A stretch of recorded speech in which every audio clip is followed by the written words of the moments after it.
नामूस की बात की जाएगी, तुम खड़े होगे। तुम्हारी जिम्मेदारी बनती थी कि सलमान अजहरी के लिए तुम खड़े होते, लोगों को बताते कि हम सलमान अजहरी के साथ हैं। अपनी ताकत का इस्तेमाल नामूस मुस्तफा के लिए करते, मुस्तफा की इज्जत के लिए करते, तब जाके हम मानते तुम जवान हो। इसलिए जवानों, अब कारवा की रविश को बदलने की जरूरत है, अपने तर्ज अमल को बदलने की जरूरत है। उस आदमी का सपोर्ट करो जो मुस्तफा की इज्जत करे, मुस्तफा की नामूस की बात करे। अभी कुछ दिन पहले मुनव्वर फारूकी ने एक बेहया शो बिग बॉस जीता था, हमारे लड़कों ने वोट किया, हमारे लड़कों ने सपोर्ट किया, लेकिन मुफ्ती सलमान अजहरी का किसी ने सपोर्ट नहीं किया, उन्हें किसी ने वोट नहीं किया, उनका किसी ने समर्थन नहीं किया, उनके लिए किसी ने एहतजाज नहीं किया, उनके लिए किसी ने आवाज तक बुलंद नहीं की। याद रखना, अगर यही हाल रहा तो कल तेरे दीन पे कोई बोलने वाला नहीं होगा, इस्लाम पे कोई बोलने वाला नहीं होगा, शरीयत पे कोई बोलने वाला नहीं होगा। इसलिए अपना मेयार ये बनाओ कि कष्ट तो दर्द है, तकिया भी ना छोड़े हमने, पहले जुल्मात में पाबंद है। नारे तकबीर, नारे रिसालत, मसलत आला हजरत, फैज़ान आला हजरत, फैज़ान ताजुशरिया, नारे तकबीर, नारे रिसालत। तुम अगर खड़े रहोगे नामूस मुस्तफा पर पहरा देने वालों के साथ, तो कोई एक लफ्ज मुस्तफा के खिलाफ नहीं बोल सकता, मुस्तफा की शान में कोई गुस्ताखी नहीं कर सकता। आज हम अपने मोहसिनों का हम सपोर्ट नहीं करते हैं, इसलिए लोग उनके साथ बदसलूकी करते हैं, ये कुफार उन्हें जेल में डाल देते हैं। इसलिए जरूरत है कि हम अपने मोहसिनीन का सपोर्ट करें, अपने इस्लाम के मानने वाले, इस्लाम को फरोग देने वाले मुबल्लिगीन का सपोर्ट करें, और अपने मियार को इस तरीके से बरकरार रखें कि सब लोग मुस्तफा जाने रहमत की नामूस की बात करें। जवानों, तुम्हें अपनी जवानी इसलिए नहीं दी गई है कि तू हुल्लड़बाजी में खत्म कर दे, तू शराब पी के खत्म कर दे, तू नशा करके खत्म कर दे, तू जुआ खेल के खत्म कर दे। नहीं नहीं, तेरी जवानी इसलिए दी गई है तू इस्लाम को फरोग दे, तू दीन की खिदमत करे, तू दीन को आगे बढ़ाए, तू इस्लाम की इज्जत करे, इस्लाम के मानने वालों की इज्जत करे। तुम्हें जवानी इसलिए दी गई है। आज इलाके का हाल देखिए, खास करके बिहार और बंगाल का हाल। हमारा बेटा अगर 2 रुपए कमाता है दिल्ली में जाके तो शराब पीने लग जाता है, सिगरेट पीने लग जाता है, बियर पीने लग जाता है, दारू पीने लग जाता है, ताश खेलने लग जाता है, सट्टा खेलने लग जाता है। जवानों, तुम्हें इसलिए जवानी नहीं दी गई है कि तू शराब पिएगा, बल्कि तुझे जवानी इसलिए दी गई है तू मुस्तफा की बातें करे, और तुझे दिल इसलिए नहीं दिया गया है कि तू लड़की से लगाए और आवारागिरी में इस दिल का गलत इस्तेमाल करे, बल्कि तुम्हें तो दिल इसलिए दिया गया है मुस्तफा जाने रहमत के ताल्लुक से और इश्क़ मुस्तफा के ताल्लुक से। मेरे इमाम ने बहुत पहले कहा था, दिल है वो दिल जो तेरी याद से मामूर रहा, सर है वो सर जो तेरे कदमों पे कुर्बान गया। उन्हें जाना, उन्हें माना, न रखा गैर से काम, लिल्लाहिल हम्दु में दुनिया से मुसलमान गया। वाह वाह वाह वाह वाह, नारे तकबीर, नारे रिसालत, इस्लाह मुआशरा वाली गुफ्तगू। वाह वाह वाह। इसलिए जवानों, अपनी जवानी का ठीक इस्तेमाल करो, इस तरीके से वक्त को बर्बाद मत करो। और आपके इलाके वालों को जरूरत है, जलसा जुलूस अपनी जगह है, अब मकातिब पे ध्यान दे, मदारिस पे ध्यान दे। आज देखें मकातिब के हालात कैसे हैं, मस्जिदों के हालात कैसे हैं, मदरसों के हालात कैसे हैं। आज तक हमारा मदरसा सदका और खैरात पे पल रहा है, हमारी मस्जिदें न जाने किस तरीके से चल रही है। 1 महीना इमाम साहब की तनख्वाह देते हैं, 2 महीने तक रोक के रखते हैं, हमारे पास पैसों का इंतजाम तक नहीं होता है। इसलिए जलसा व जुलूस अपनी जगह है, अब जरूरत है बिहार और बंगाल के लोगों को अच्छे इदारे कायम करने की जरूरत है। हमारे पास अच्छे स्कूल हो, जरूरत है हमारे पास अच्छी यूनिवर्सिटी हो, जरूरत है हमारे पास अच्छे मदरसे हो, ताकि जमीनी सतह पे काम हो। हमारा बेटा स्कूल में पढ़ के मास्टर बने, मदरसे में पढ़ के आलिम रब्बानी बने, वो कानून भी जाने, मुस्तफा का दीन भी जाने, कानून भी जाने, मुस्तफा की शरीयत भी जाने। जब इस तरीके से तुम जिंदगी गुजारोगे और अपने पैसे का इस्तेमाल यूनिवर्सिटी के लिए करोगे, स्कूल के लिए करोगे, बड़े इदारों के लिए करोगे, तो वो दिन दूर नहीं है कि हमारे सब बच्चे अपने इलाके में आलिम और हाफिज बनेंगे, मुफ्ती बनेंगे, फासिल बनेंगे। ये कब होगा? जब अपने पैसों का ठीक इस्तेमाल करोगे। ये कब होगा? इसीलिए अब जरूरत है हमारे इलाके इलाके वालों को, सीमांचल वालों को, बिहार वालों को, बंगाल वालों को कि अपने पैसों का ठीक इस्तेमाल करे, अपने मदरसों का हाल बेहतर करे, मकतबों का हाल बेहतर करे। देखो तो सही मकतब के हालात कैसे हैं।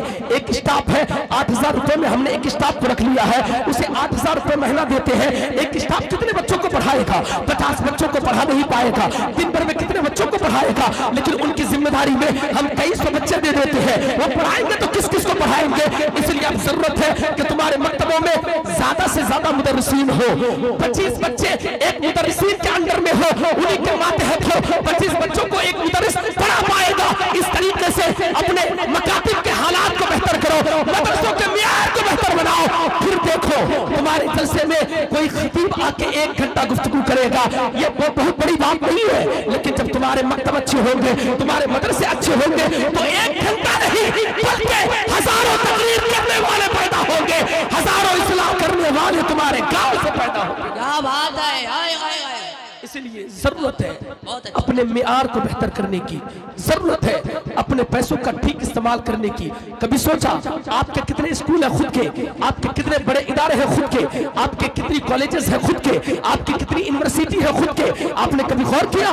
नहीं है, क्योंकि हमने अपने पैसे इन चीजों में लगाए नहीं है। हमने अपने पैसों का इस्तेमाल फलाही काम के लिए किया नहीं है, सिर्फ जलसा व जुलूस करके आए हैं।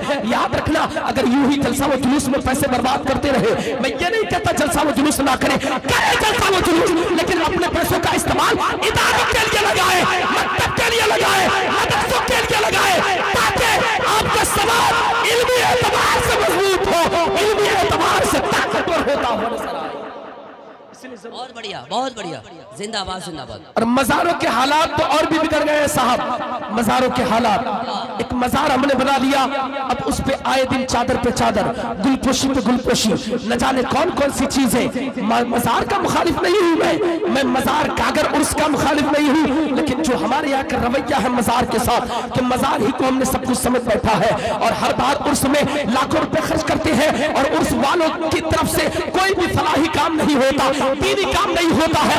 इसलिए अब इन चीजों पे भी कटकल लगाने की जरूरत है, शरीयत मुतहरा के दायरे में रह के इन चीजों को अंजाम देने की जरूरत है, ताकि हमारे पैसों का ठीक इस्तेमाल हो, हमारी चीजों का ठीक इस्तेमाल हो। हमारा समाज पैसे कहाँ कहाँ बर्बाद कर रहा है, जब समाज का जायजा लेते हैं, हमारे नौजवान अपने पैसों को कहाँ कहाँ बर्बाद कर रहे हैं, जब हम इनके घर का जायजा लेते हैं तो क्या देखते हैं, इनके माँ बाप 1-1 रुपए के लिए तड़प रहे हैं, चंद रुपयों के लिए मर रहे हैं। किसी के बाप के पास पहनने के लिए कपड़े नहीं, किसी की माँ के पास पहनने के लिए साड़ी नहीं, किसी के बाप के पास पहनने के लिए ढंग के जूते नहीं, किसी की माँ के पास ओढ़ने के लिए कपड़े नहीं। ये हमारे समाज का हाल है। लेकिन हमारे समाज में पैसों की भी कमी नहीं है, गरीबी देखनी है तो कभी ठंड के मौसम में चले जाना, किसी चौराहे पे जाके देखना, एक 65 साल का बूढ़ा टोटो चलाता मिलेगा। आपने कभी तस्वीर किया, कभी सोचा कि 65 साल का बूढ़ा टोटो क्यों चला रहा है, 80 साल का बूढ़ा गाड़ी क्यों चला रहा है, 70 साल का बूढ़ा टोटो क्यों चला रहा है? ये तो ठंड के मौसम में रजाई के अंदर भी ठीक से करवटें नहीं ले पाता, ठीक से कंबल के अंदर सांसें नहीं ले पाता, ये टोटो क्यों चला रहा है? ये मेरे समाज की गरीबी की अक्कासी है, समाज की गरीबी की तस्वीर है। देखे तो सही समाज में गरीबों का हाल क्या है। अगर गरीबी देखनी है तो कभी चले जाए, वो जो छोटा वाला बैंक होता है जिसे CSP कहा जाता है, वहां चले जाए। एक बूढ़ा डेली आता है, बूढ़ा इस तरीके का है कि उसे अगर कोई एक धक्का दे दे तो वो कई धक्के खाएगा। एक बूढ़ा आता है, बूढ़ा आने के बाद उस CSP वाले से बार बार कहता है, बेटा मेरा अकाउंट चेक कर लेना। वो चेक करता है और कहता है तुम्हारे लिए कोई पैसे नहीं आया है। वो बूढ़ा आके चेक कराता है कि गवर्नमेंट की तरफ से 400 रुपए माहाना जो आ रहे थे वो पैसे आए हैं कि नहीं। वो आके बार बार चेक कराता है। कभी तुमने गौर किया ये नौबत क्यों आई है, ये समाज में ये हाल क्यों हुआ है? क्योंकि हमने कभी पैसों का ठीक इस्तेमाल नहीं किया है, हमारे पैसों का इस्तेमाल ठीक नहीं होता है। समाज में गरीबी सर चढ़ के बोल रही है, इसकी जरूरत है। मज़ारात अपनी जगह है, सबसे पहले अपने माँ बाप की इज्जत करो, माँ बाप को राजी कर लो, साहिब मज़ार राजी हो जाएंगे, तुम्हारा परवरदिगार राजी हो जाएगा। सुभान अल्लाह, सुभान अल्लाह। नारे तकबीर, नारे रिसालत, अल्लामा अमीरुद्दीन कादरी मंजरी। और कहां कहां फजूल खर्ची करोगे, कहां कहां इलाके में फजूल खर्ची देखनी है। बारात में चले जाओ, सही 1-1 लाख रुपए का खाना बर्बाद होता है। सही बात। बारात के नाम पर कई कई लाख रुपए हमारे जाते हैं। अफसोस होता है, एक गरीब बाप अपनी बेटी को सब कुछ बेच बाच कर जहेज देता है, शादी तय होने के लिए, शादी मुकम्मल होने के लिए, रिश्ता मुकम्मल होने के लिए, लेकिन उसके बावजूद हमें गरीब बेटी के बाप के गले पे छुरी फेर देते हैं। कई सौ बराती ले जाके 500 बराती, 400 बराती, 300 बराती, ये कब तक इलाके में होता रहेगा?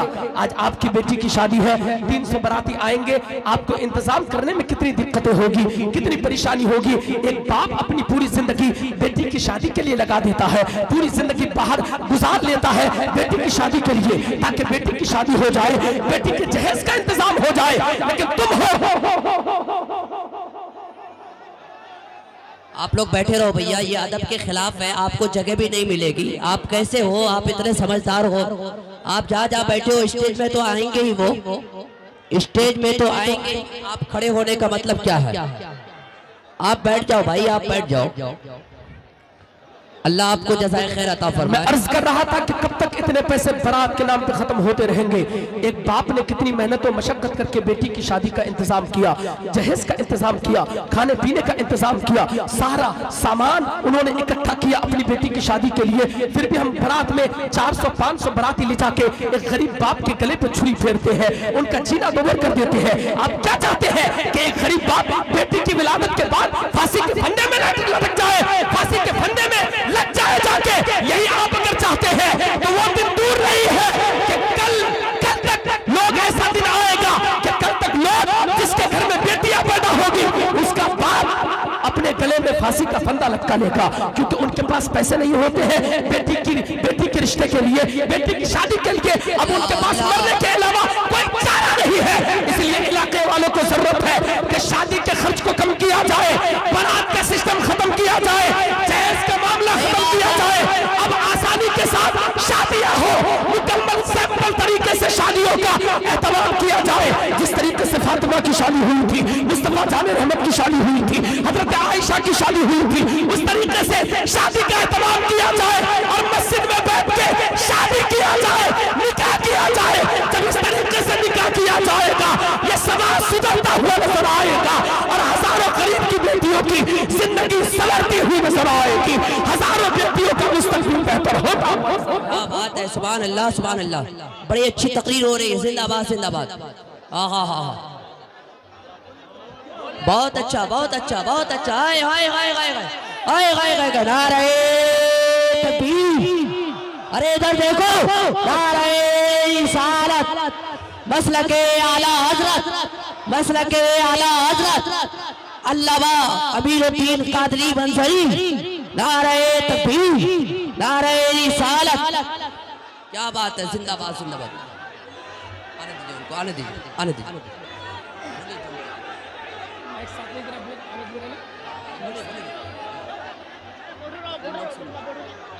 ओ भैया बैठ जाओ मेरे भाई, मेरा दिल का टुकड़ा, कलेजा, फेफड़ा, रीढ़ की हड्डी, बैठ जाओ यार। चलिए कोई नहीं, आराम से आराम से आराम से। ओए कमेटी वाला भाई, कमेटी वाला भाई, आप लड़ना नहीं, आप लड़ना नहीं, आप लड़ना नहीं। कमेटी वाला भाई आप छोड़ दो उसको, अपनी हालत में छोड़ दो। कमेटी वाला भाई आप लोग बैठ जाओ। कमेटी वाला भाई बैठ जाओ आप लोग।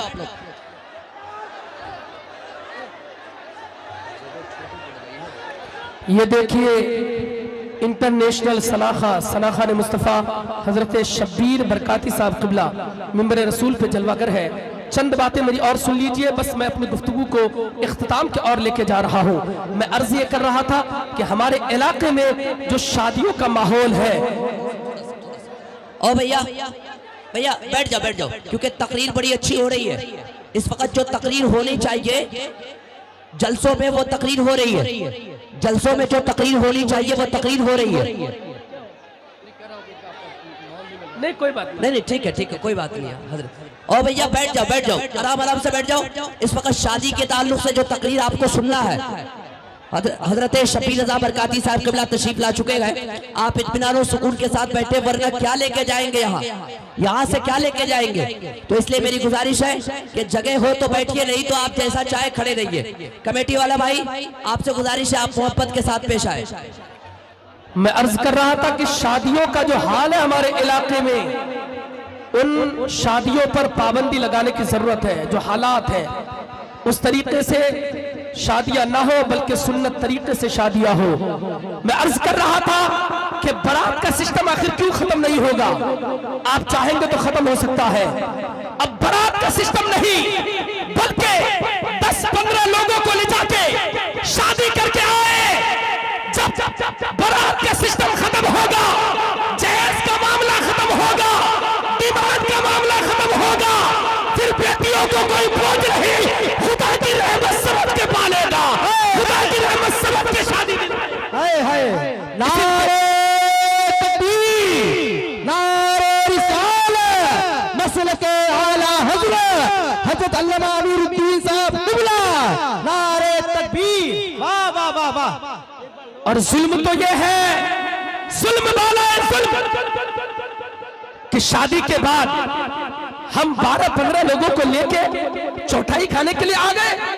अफसोस होता है, एक बाप अभी बेटी को जहेज दे के उठा है, कितना माल खर्च किया है, कितने पैसे खर्च किया है, अभी शादी हुई है, कर्ज लेके उन्होंने शादी दिलाई है, लेकिन हम हैं कि फिर चौथाई के नाम पे 10, 12, 15, 20 लोग आ गए, आके हफ्ता 10 दिन रह जाते हैं, इनके घर आके मेहमानदारी खाते हैं, आके रह जाते हैं। और इस नस्ल की वजह से इलाके में बेहयाई बढ़ रही है, क्योंकि मर्द औरत का खल्तमंद होता है, मर्द का इख्तिलात होता है, जिसकी वजह से बेहयाई फरोग पाती है।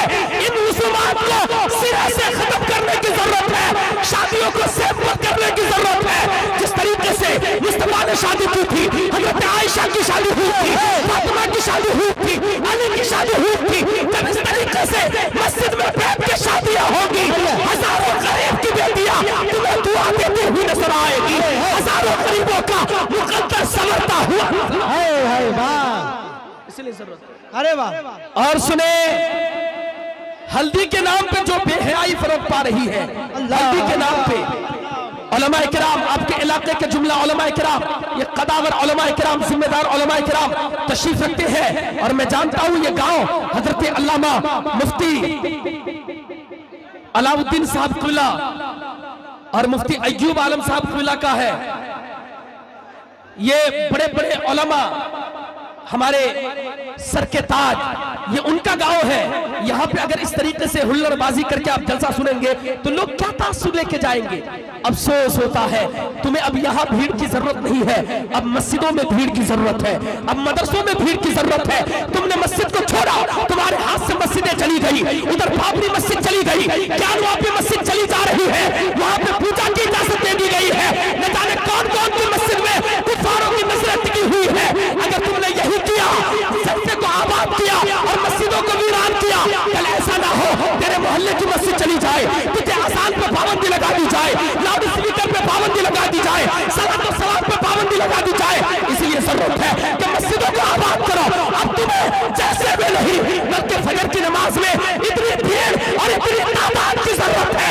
जब मस्जिदों को इस तरीके से आबाद करोगे, कुफार देख के डरेंगे, तुम मस्जिदें आबाद करोगे, इंशाअल्लाह ताला इस्लाम फरोग पाता हुआ है।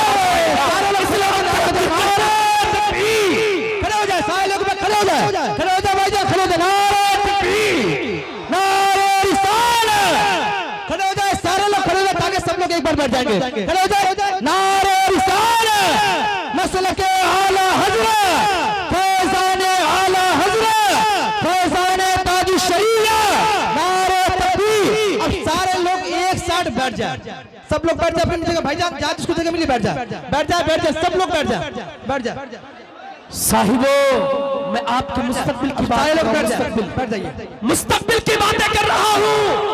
कल ऐसा ना हो कि तेरी मस्जिदें हाथ से चली जाए, तेरे मदरसे हाथ से चले जाए।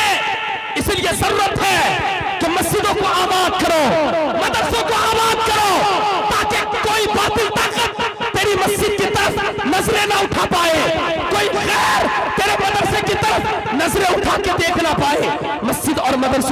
बात करो, मजबूत करो अपने इलाके के मदरसों को, मजबूत तरीन बनाओ ताकि आपका बेटा बरेली शरीफ पढ़ने नहीं बल्कि फैज हासिल करने के लिए जाए, आलम की पढ़ाई तुम्हारे गांव में करके जाए, हाफिज की पढ़ाई तुम्हारे इलाके से करके जाए। ये कब होगा? जब मदरसे मजबूत होंगे, जब मकातिब मजबूत होंगे, ये तब होगा। और सुनो, मेरी माँ और बहनें भी पर्दे में रह के सुन रही है और आप भी आए हैं। आपको लगता है ना आपका बंगाल बहुत तरक्की कर लिया, बिहार बहुत तरक्की कर लिया, दीन भी बहुत तरक्की कर लिया, आपको लगता होगा, लेकिन तरक्की के साथ साथ तुम्हारे समाज वालों ने जिना के अड्डे भी कायम कर दिए, शराब के अड्डे भी कायम कर दिए, ताश के अड्डे भी कायम कर दिए, जुआबाजी के अड्डे भी कायम कर दिए। तुमने देखा नहीं कि हमारे इलाके में, खास करके आप अगर बिहार और बंगाल का जायजा ले, सीमांचल का जायजा ले, तो इलाके में कितने होटल खुल गए हैं, तुम्हारे इलाके में कितने होटल खुल गए हैं। और होटलों के बारे में बताया जाता है, एक शख्स ने मुझे आज ही बताया कि हजरत हमारे इलाके में जितने होटल खुले हैं वहां पे हमारी बेटियों के साथ जिना बिल रिजा हो रहा है। मैं आपसे खिताब इसलिए कर रहा हूं ताकि आपके कान में ये बात चली जाए, आप अपनी बेटियों की इज्जत की हिफाजत करेंगे, आपकी जिम्मेदारी है। आपकी बेटी कहां जा रही है, किसके साथ जा रही है, स्कूल के नाम पे कहां जा रही है, कॉलेज के नाम पे कहां जा रही है, यूनिवर्सिटी के नाम पे, ट्यूशन के नाम पे कहां जा रही है, ये आपकी जिम्मेदारी है। एक माँ की जिम्मेदारी है, बेटी से पूछे, बेटी तेरे सर पे नया दुपट्टा आया कहां से, हमने खरीद के लेके नहीं दिया। एक माँ की जिम्मेदारी है, बेटी से पूछे तेरे पैर में नए जूते आए कहां से, हमने खरीद के नहीं दिया। तुम्हारे बदन में लिबास आया कहां से, हमने तो खरीद के नहीं दिया था। यह आपकी जिम्मेदारी है, अपनी बेटियों की इज्जत की हिफाजत करो, वरना इनकी कोख से कोई सलाहुद्दीन अय्यूबी पैदा नहीं होगा। जिनाकार पैदा होंगे, नाचने वाले पैदा होंगे, मुजरा करने वाले पैदा होंगे, डांस करने वाले पैदा होंगे। चाहते हो इनकी कोख से सलाहुद्दीन अय्यूबी पैदा हो, इस्लाम का मुहाफिज पैदा हो, दीन का मुवल्लिद पैदा हो, तो जरूरी है अपनी बेटियों की इज्जत की हिफाजत करो। इन्हें फातिमा का पर्दा बताओ, फातिमा की हया का दर्स दो, इन्हें सीरत मुस्तफा पढ़ाओ, सीरत फातिमा पढ़ाओ, क्योंकि जब ये ठीक होगी, कुरान पढ़ के सोएंगी, फजर पढ़ने उठेगी, तो इनकी कोख से जब बच्चा पैदा होगा वो मुस्तफा का गुलाम पैदा होगा, वो गौसे आज़म का दीवाना पैदा होगा, फिर समाज में इनकलाब पैदा होगा, तुम भी कामयाब हो जाओगे, आने वाली नस्लें भी कामयाब होगा। आखिरी बात सुने, सलाहुद्दीन अय्यूबी ने जब बैतुल मक़दिस को फतेह किया था तो सलाहुद्दीन अय्यूबी से पूछा गया था कि हुजूर इतनी ताकत बदन में आई कहां से। सलाहुद्दीन अय्यूबी ने कहा था कि तुम मेरे बदन की ताकत पे हैरत ज़दा हो, ये ताज्जुब की बात नहीं है। एक सलाहुद्दीन अय्यूबी को देख रहे हो, तुम मुझे माए अच्छी दो, बेटियां अच्छी दो, तुम्हें हम एक नहीं बल्कि हर घर में सलाहुद्दीन अय्यूबी देंगे, हर घर में मुस्तफा के दीन का मुहाफिज पैदा होगा, हर घर में इस्लाम का मुवल्लिद पैदा होगा। इसलिए साहिबों, अपनी ताकत का ठीक इस्तेमाल